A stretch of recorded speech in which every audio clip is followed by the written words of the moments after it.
to school. Hey guys, welcome back to the Deep Freeze. So, if you're like me and stuck in lockdown and have been watching the Olympics, then you've probably already gone through the train of thought where you're like, man, I can do one of those sports. But obviously you can't. So anyway, I've decided the first one I'm going to try and emulate is rowing, because I have a rowing machine at home, so it seems like I could do that. I couldn't find one specific athlete to just follow their program, because for some reason it's pretty hard to just pick one and have their program on the internet. Anyway, I watched a bunch of videos and I got the general idea of how they train. So basically, overall, they normally do 2 to 3 sessions a day.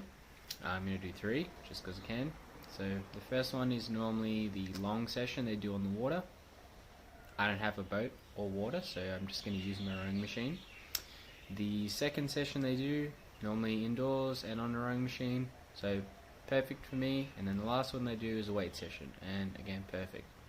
So I'm going to try and do those 3 things, and hopefully you enjoy watching me suffer. Let's get into it.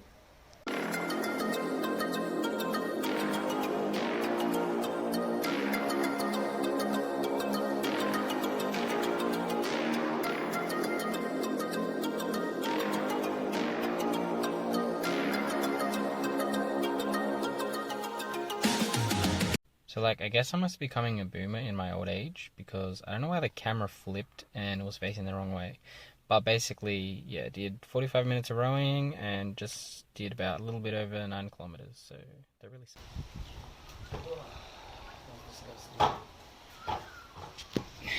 Alright, so all done. Did 45 minutes. Honestly, this sport sucks. I don't know why anyone would do it. Yeah. So here's how long I went for, 45 minutes, 9k, and yeah, dead and keen to go eat some food.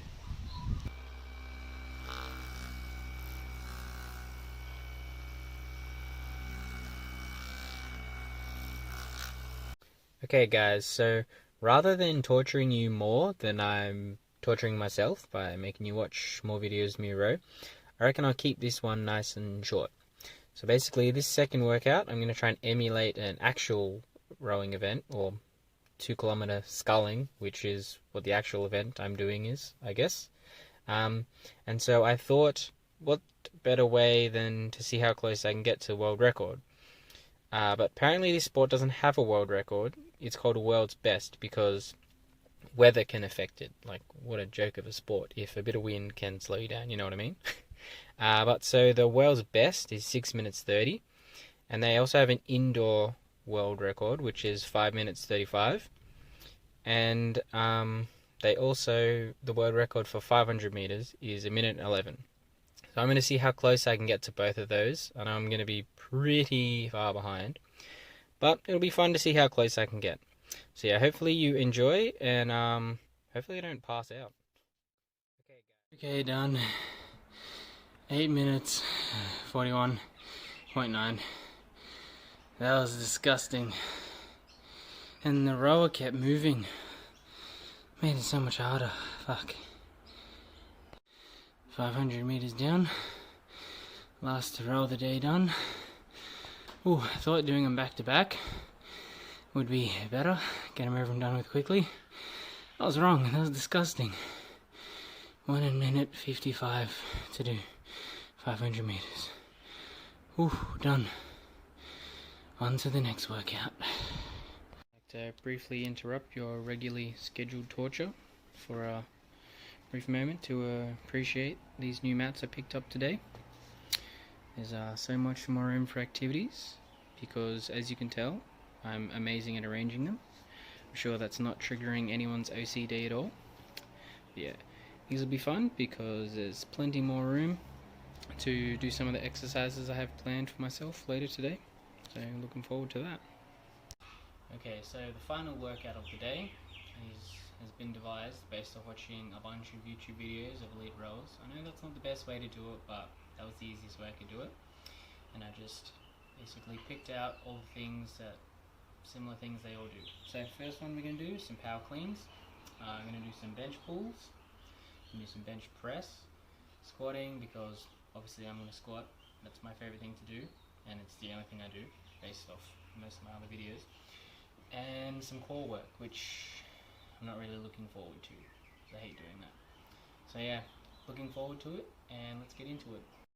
Oh yeah, who doesn't love a good time-lapse warm-up? Probably no one. But yeah, so basically these exercises aren't really any rowing specific warm-ups. These are just ones that I do because I need to do them so my body doesn't break down on me, because my body loves injuring me in new and exciting ways. Hopefully not today though. So yeah, the reason that rowers incorporate power cleans or cleans into their workouts are because they're great for creating explosive power. If you do them right, that is. So the purpose of these is you do them with moderate to heavy weight, you do a low rep range, and you don't do a lot of reps. Because the goal is to do them really fast and explosively, and then let yourself recover enough so that you can do them again as fast and explosively as you can. Because we need power when we're doing a pulling motion for rowing. So this next one is called bench pulls, and it's actually pretty cool. It's always something that I've seen and been like, wow, that exercise looks really cool. But it's not really something that many commercial gyms have, and I clearly don't have one. So I had to make do with what I have, and I know this setup looks pretty unsafe, but it actually was pretty good. So basically, you're just trying to like recreate the same horizontal pulling pattern with more weight, because you want to try and load it up. And basically, rowers would do really high rep ranges of this. So I was watching a video. Some of them said they do up to like 50 rep sets, which is ridiculous. I will not be doing that.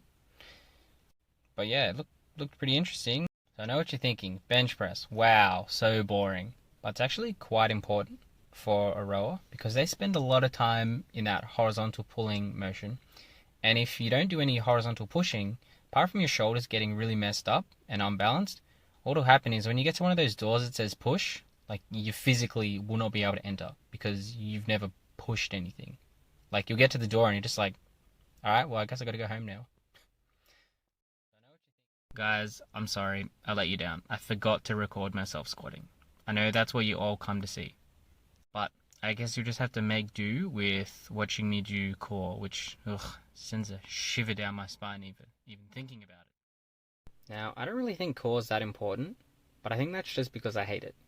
But when you're talking about it in terms of elite level athletes, it actually is super important. And it's not just important for, when you finish your rowing race and you're sweaty and you take your shirt off and everyone's like, damn, look at those abs. It actually has a function. And that's basically what I'm going to be training today.